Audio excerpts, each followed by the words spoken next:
দুনিয়ার মধ্যে আমার অনেক উম্মত অনেক ইবাদত গুজার থাকবে, আমার অনেক উম্মত আল্লাহ তাআলার হুকুম মানবে, ইবাদত করবে, কিন্তু আলেম না, সাধারণ মানুষ আল্লাহর হুকুম মানে আল্লাহর তরিকা অনুযায়ী চলে, এদেরকে বলা হয় আবেদ। অর্থাৎ ইবাদত করে, নামাজ পড়ে, রোজা করে, আল্লাহর সব হুকুম মানে, এদেরকে কি বলে? আবেদ বলে। আবেদ মানে ইবাদতকারী, ইবাদত করে, তাহাজ্জুদ করে, নামাজ পড়ে, রোজা রাখে, অনেক নফল রোজাও রাখে, নফল ইবাদত করে, এদেরকে বলা হয় আবেদ। আল্লাহর পয়গম্বর সরওয়ারে দু আলম বলেন, এ আমার সাহাবীরা শোনো, ফদলুল আলিমি আলাল আবিদি, একজন আলেমের মর্তবা এই যে যারা সব সময় নামাজ রোজা করে, আল্লাহর ইবাদত বন্দেগী করে, এদের তুলনায় একজন আলেমের মর্তবা তত বড়। কাফদলি আলা সাইরিল কাওয়াকিব, ওই যে আসমানের মধ্যে আল্লাহ তাআলা যেমন নাকি নক্ষত্র দিয়ে, তারকারাজি দিয়ে এত সুন্দর করে রাখলো, আর এত তারকার মাঝে একটা চাঁদ যেমন ভাবে ফুটে ওঠে, যত বড় দেখা যায়, সমস্ত আবেদের চাইতে একজন আলেমের মর্তবা তত বড়।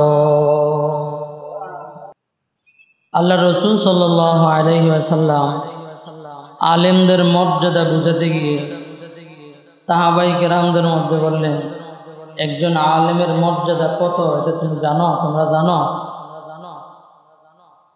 সাহাবায়ে কেরামের অভ্যাস ছিল, আল্লাহর রাসূল যদি কোনো প্রশ্ন করতেন তো ওনারা উত্তর দিত, আল্লাহ এবং আল্লাহর রাসূলই বেশি ভালো জানেন। সুবহানাল্লাহ, উত্তরটাও কত সুন্দর। আল্লাহর রাসূল সাল্লাল্লাহু আলাইহি ওয়াসাল্লাম প্রশ্ন করেন, সাহাবায়ে কেরাম বলেন, ইয়া রাসূলুল্লাহ, আল্লাহ আল্লাহর রাসূলই বেশি ভালো জানেন। মানে জানলেও বলতেন না, এটা একটা আদব। যারা ওলামায়ে কেরাম, ওনাদের সামনে কথা বলার আদব আছে না? আদব। মুরব্বীদের সাথে কথা বলার আদব আছে না? আদব। আল্লাহ রাসূল সাল্লাল্লাহু আলাইহি ওয়াসাল্লাম কিছু জিজ্ঞাসা করলে সাহাবায়ে কেরাম কি বলতেন? আল্লাহ আল্লাহর রাসূল কি ভালো জানেন।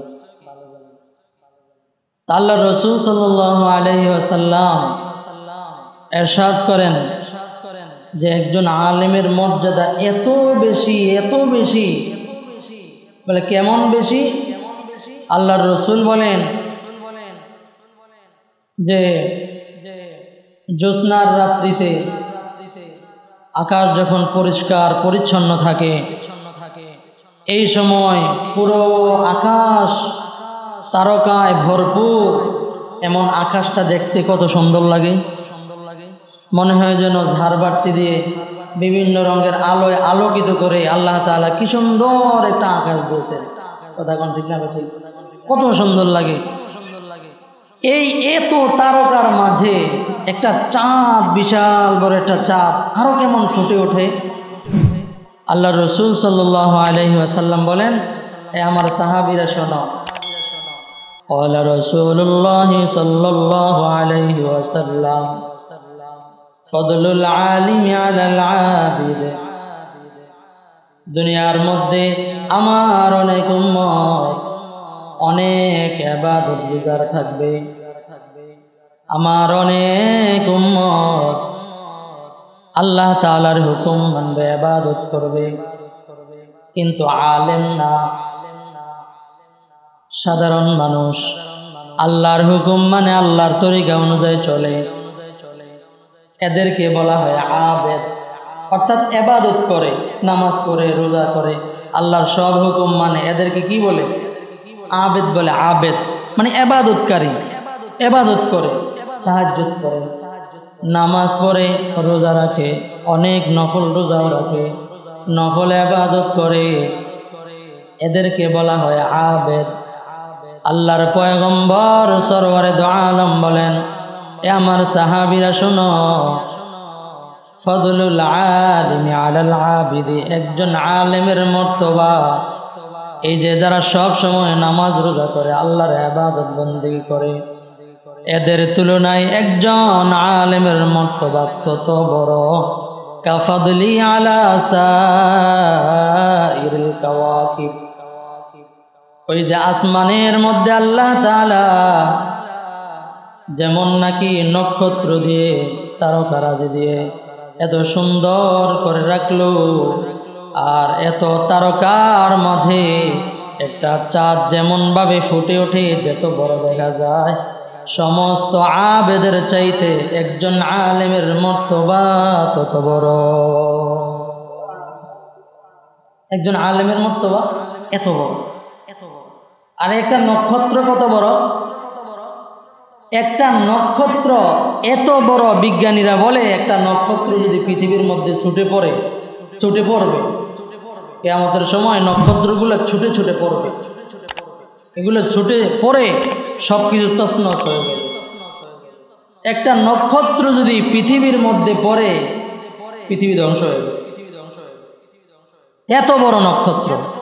তাহলে এই নক্ষত্রের ভিতরে চাঁদ কত বড়?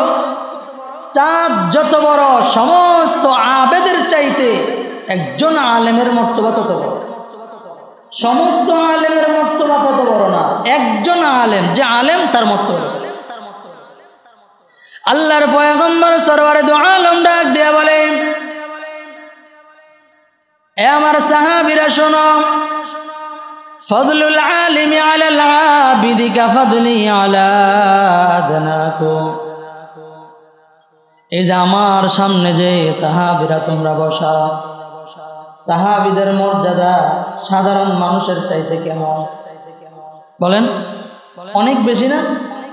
একজন সাহাবীর মর্তবা এত বেশি, সারা দুনিয়ার সমস্ত আলেমদেরকে যদি একসাথে করা হয়, আর সাহাবায়ে কেরামের যুদ্ধে যাওয়ার যে ঘোড়া ছিল, এই ঘোড়ার পায়ের মধ্যে যে ধুলাবালি ধুলিকণা লেগেছে, এই একটা ধুলিকণার সমান সারা দুনিয়ার সমস্ত মানুষ মিলে হবে।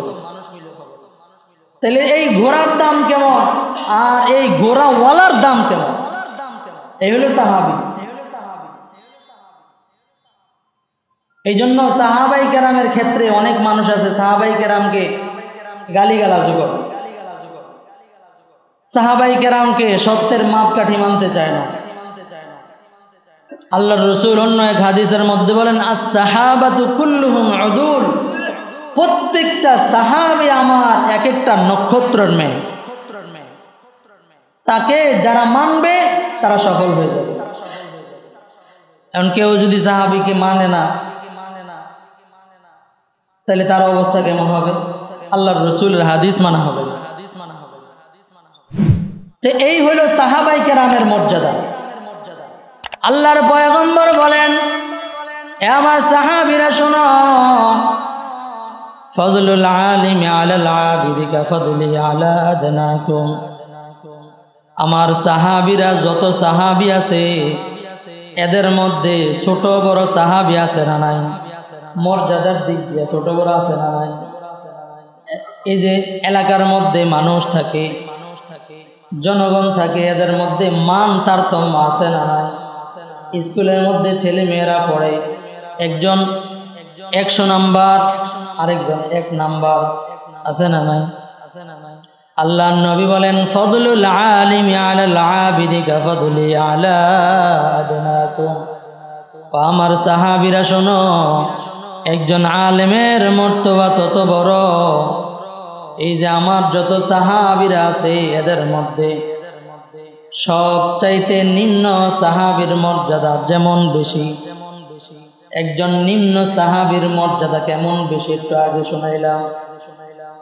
এমন সাহাবায়ে কেরাম যার মান একেবারে নিচে, যার মান একেবারে কম, যে সবার নিচে, এমন সাহাবীদের তুলনায় আমি পয়গম্বরের মর্যাদা যত বেশি, ঠিক তেমনি ভাবে সমস্ত উম্মতের চাইতে একজন আলেমের মর্তবা তত বেশি। তাহলে বুঝেন, সমস্ত উম্মতের চাইতে একজন আলেমের মর্তবা তত বেশি। সাহাবীদের মধ্যে সবচাইতে নিম্নমানের সাহাবীর মর্যাদার তুলনায় আল্লাহর নবীর মর্যাদা কেমন বেশি, এটা কি তুলনা করা যায়? তুলনাই হয় না, অতুলনীয়। এই অতুলনীয় ব্যক্তির তুলনায় আল্লাহর রসুলের মর্যাদা যত বেশি হবে, সমস্ত উম্মতের মধ্য থেকে একজন আলেমের মর্তবা তত বেশি। সুবহানাল্লাহ বলবেন না? আল্লাহর রসুল সাল্লাল্লাহু আলাইহি ওয়াসাল্লাম ইরশাদ করেন, ইন্নামা ইয়াখশাল্লাহা মিন ইবাদিহিল উলামা। আল্লাহ তাআলা কোরআনে হাকিমের সূরা ফাতিরের মধ্যে বলেন, দুনিয়ার জমিনের মধ্যে আল্লাহ তাআলা উলামায়ে কেরামকে নির্বাচিত করেছেন। এই উলামায়ে কেরাম আল্লাহ তাআলাকে সবচাইতে বেশি ভয় করে। আল্লাহ তাআলা কি সার্টিফিকেট দিলেন? যে উলামায়ে কেরাম আল্লাহ তাআলাকে কি করে? সবচাইতে বেশি ভয় করে। এই সার্টিফিকেট কার? কথা বলে আল্লাহ তাআলা। আল্লাহ তাআলা সার্টিফিকেট দিলেন উলামায়ে কেরামের। তাহলে আল্লাহ তাআলাও বললেন, আল্লাহর রসুলও বললেন। আল্লাহর রসুল এমন অনেক ভুরি ভুরি হাদিস আছে, যে হাদিসগুলোর মধ্যে আল্লাহর রসুল সাল্লাল্লাহু আলাইহি ওয়াসাল্লাম এক হাদিসের মধ্যে বলেন যে উলামায়ে কেরামকে কিয়ামতের ময়দানে সমস্ত মানুষের মাঝে উলামায়ে কেরামদেরকে এমন মর্যাদা দেওয়া হবে, এত মর্যাদা দেওয়া হবে যে সমস্ত মানুষ উলঙ্গ অবস্থায় থাকবে। সমস্ত মানুষ উলঙ্গ অবস্থায় থাকবে, কারো পরনে কাপড় থাকবে না। কেমন পেরেশান থাকবে। আল্লাহর রসুল বলেন, ওই সময় উলামায়ে কেরামকে ডাক দিয়ে বলবে, ইয়া মাশারুল উলামা, হে উলামায়ে কেরাম, হে আলেম সম্প্রদায়, তোমরা আলাদা হয়ে যাও, তোমরা আলাদা হয়ে যাও। তোমাদেরকে আমি এলেম দিয়েছি এই জন্য নয় যে সাধারণ মানুষের সামনে তোমাদের ভুল ত্রুটি হওয়া স্বাভাবিক না অস্বাভাবিক? কথা বলেন। স্বাভাবিক, ভুল ত্রুটি হওয়া স্বাভাবিক, কিন্তু এই ভুলের কারণে সাধারণ মানুষের সামনে তোমাদেরকে লজ্জিত করব না। এই জন্য তোমরা আলাদা হয়ে যাও, তোমাদের বিচার আচার সব হবে, কিন্তু আলাদা পর্দার ভিতরে হবে। সুবহানাল্লাহ। তাহলে কেমন মান মর্যাদা আল্লাহ দিয়েছেন, কেমন মান মর্যাদা আল্লাহর রসুল দিয়েছেন। কিন্তু আমি একজন মুসলমান, আমি একজন আলেমকে কতটুকু মর্যাদা দিই? আমি একজন আলেমকে কতটুকু মর্যাদা দিয়েছি? তার সাথে কথা কিভাবে বলেছি, তার আচরণ কিভাবে আমি তার সাথে করেছি।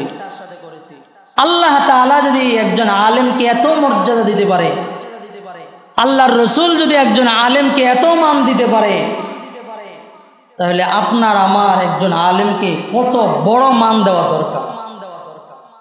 কিন্তু আমরা কতটুকু দিয়েছি? যদি দেই তাহলে তো আমার জন্য ভালো, আর যদি আমি না দিয়ে থাকি তাহলে আমার জীবন নষ্ট হয়ে যাবে, আমার জিন্দেগি বরবাদ হয়ে যাবে। অনেক মানুষ আলেমদের পক্ষে আলেমদের বিপক্ষে এমন কটু কথাও বলে, যেই কথার কারণে তার ঈমান নষ্ট হয়ে যায়। কারণ আলেমদের ব্যাপারে সার্টিফিকেট দিয়েছেন কে? বলেন না, আল্লাহ তাআলা দিয়েছেন।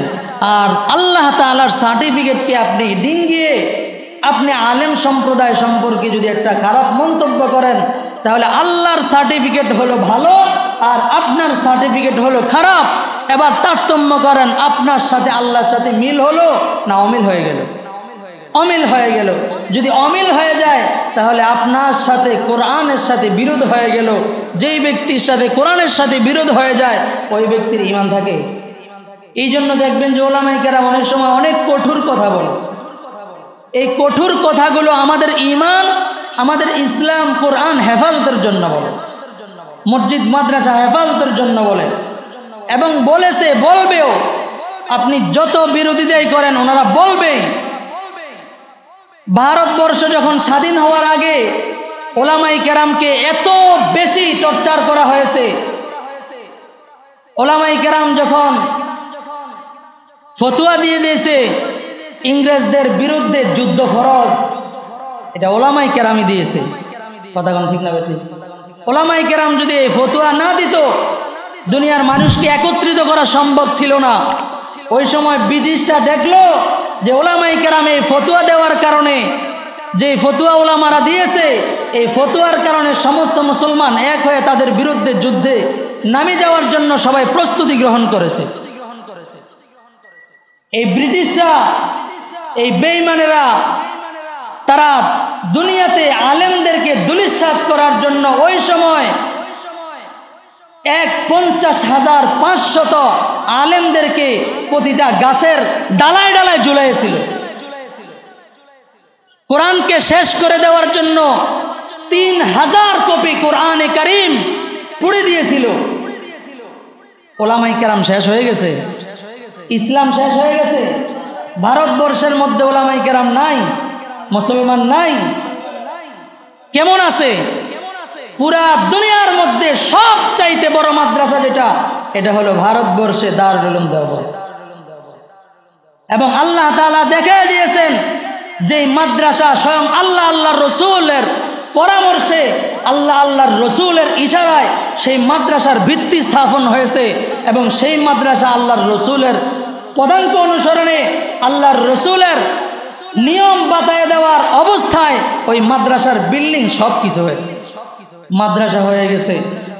কিন্তু যে ব্রিটিশরা আলেমদেরকে দুনিয়ার থেকে দুলিশাত করার জন্য যত রকমের চেষ্টা মেহনত করেছিল, তাদের সমস্ত চেষ্টা ব্যর্থ হয়েছে। কোরআন বিরোধী হয়েছে, তো চেষ্টা ব্যর্থ হয়েছে। কোরআনের কপি জ্বালায় পোড়ায় শেষ করে দিয়েছে। কোরআনকে দুলিশাত করার জন্য যত রকমের যা কিছু আছে সব কিছু করেছে। কোরআন শেষ হয় নাই। কোরআন ছিল, কোরআন আছে, কোরআন কিয়ামত পর্যন্ত থাকবে। কথা কোন ঠিক না ঠিক? মাদ্রাসা ছিল, মাদ্রাসা আছে, মাদ্রাসা থাকবে। আলেমরা ছিল, আছে, আলেমরা থাকবে। যারা কোরআন বিরোধী, আলেম বিরোধী, বিভিন্ন দিক থেকে আলেম বিরোধিতা করে, ইমাম বিরোধিতা করে, এরা দুনিয়ার জমিনের মধ্যে টিকে নাই। এদের ব্যাপারে আল্লাহর রসুলের ঘোষণা, স্বয়ং আল্লাহ তাআলা বলেন, যারা আমার আলেম বিরোধী, যারা ইমাম বিরোধী, যারা এমন আল্লাহ ওয়ালাদের বিরোধী, আল্লাহর রসুল বলেন স্বয়ং আল্লাহ তাআলা এদের বিরুদ্ধে স্বয়ং যুদ্ধের ঘোষণা করে। মুসলমান ভাইয়েরা আমার, তাকাইলে দেখবেন মুসলমানকে শেষ করার জন্য, ফিলিস্তিনের মুসলমানদেরকে শেষ করার জন্য, শুধু বর্তমান জামানাই নয়, অনেক আগ থেকে মুসলমানদেরকে শেষ করার জন্য ইহুদি জাতিরা যত ধরনের সিস্টেম, যত ধরনের যা কিছু আছে সব কিছু প্রয়োগ করে। কথা কোন ঠিক না ঠিক? সমস্ত শর্ত বাদ দিয়ে, যা কিছু আছে সব কিছু বাদ দিয়ে মুসলমানদের উপর অতর্কিত হামলাকে থেকে শুরু করে নিয়ে যা কিছু আছে সব করেছে। আল্লাহ তাআলা ছাড় দেয় কিন্তু ছেড়ে দেয় না। কথা কোন ঠিক না ঠিক? আমেরিকা যত বড় শক্তিশালী হোক, ইসরায়েল কে যত বড়, আমেরিকা যত ধরনের সহায়তা করুক না কেন, আল্লাহ যখন ধরবেন আর কেউ সেটাকে ছাড় দিতে পারবে না। কথা কোন ঠিক না ঠিক? ইসরায়েলের মধ্যে বর্তমান লাগাতার বিঘা বিঘা জমি পুরে সারকার হয়ে যাইতেছে। আল্লাহ তাআলা ধরেন তো ছাড় দেন, কিন্তু আল্লাহ তাআলা ছেড়ে দেন। আলেমদেরকে শেষ করার জন্য যত ধরনের পায়তারা ছিল, যারা করেছে, যেইভাবে করেছে, আল্লাহ তাআলা তাদেরকে ওইভাবে জবাব দিয়েছে। এই জন্য মুসলমান আলেমদের সহযোগী হওয়া লাগবে। প্রত্যেকটা মুসলমান, প্রত্যেকটা মুসল্লি ইমামের সহযোগী হওয়া লাগবে। কি হওয়া লাগবে? কথা বলেন না, কি হওয়া লাগবে? সহযোগী হওয়া লাগবে।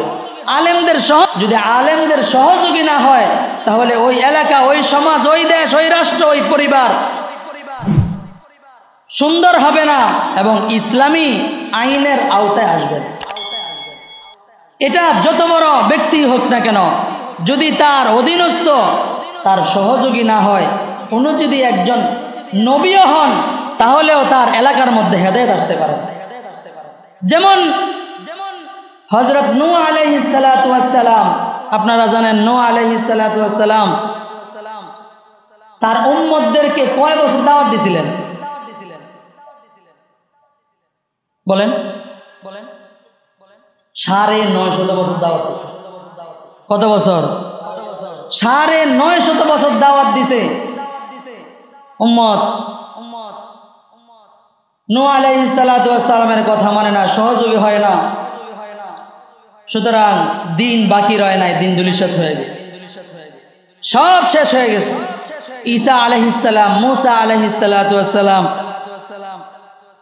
যত নবী আম্বিয়া কেরাম আছে, হযরত ইব্রাহিম আলাইহিস সালাতু ওয়াস সালাম যিনি আমাদের জাতির পিতা, হযরত ইব্রাহিম আলাইহিস সালাতু আমাদের জাতির পিতাকে কথা বলেন নাকি শেখ মুজিবুর রহমান? আমাদের জাতির পিতাকে ইব্রাহিম আলাইহিস সালাতু ওয়াস সালাম।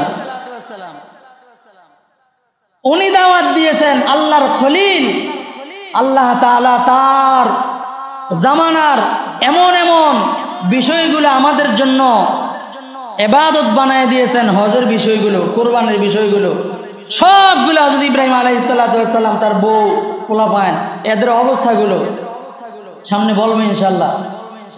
তাদের অবস্থাগুলো আল্লাহ তাআলা মুসলমান জাতির জন্য হজের মধ্যে এগুলো রুকুন এবং এগুলো কিছু ওয়াজিব, কিছু ফরজ করে দিয়েছে। জমজমের পানি খাইলে যে নিয়ত করে খায়, এই নিয়ত করে খাইলে আল্লাহ তাআলা নিয়ত পূর্ণ করে দেয়। ইব্রাহিম আলাইহিস সালাতু ওয়াস সালামের সন্তানের পায়ের আঘাতে আল্লাহ তাআলা এই নহর জারি করে দিলেন। কিন্তু সেই ইব্রাহিম আলাইহিস সালাতু ওয়াস সালামের সঙ্গীরা তার সহযোগী হয় নাই, দিন বাকি রয় নাই। এমন ভাবে প্রত্যেকটা নবীর অবস্থা এমন। কিন্তু এরপরে আস্তে আস্তে আমাদের নবী আল্লাহর রাসূল সাল্লাল্লাহু আলাইহি ওয়াসাল্লামের সাহাবীরা আল্লাহর রাসূলের সঙ্গী হয়েছে, সহযোগী হয়েছে। তো আল্লাহর রাসূল তার সঙ্গী সহযোগী হওয়ার কারণে সমাজকে পরিবর্তন করতে সক্ষম হয়েছে।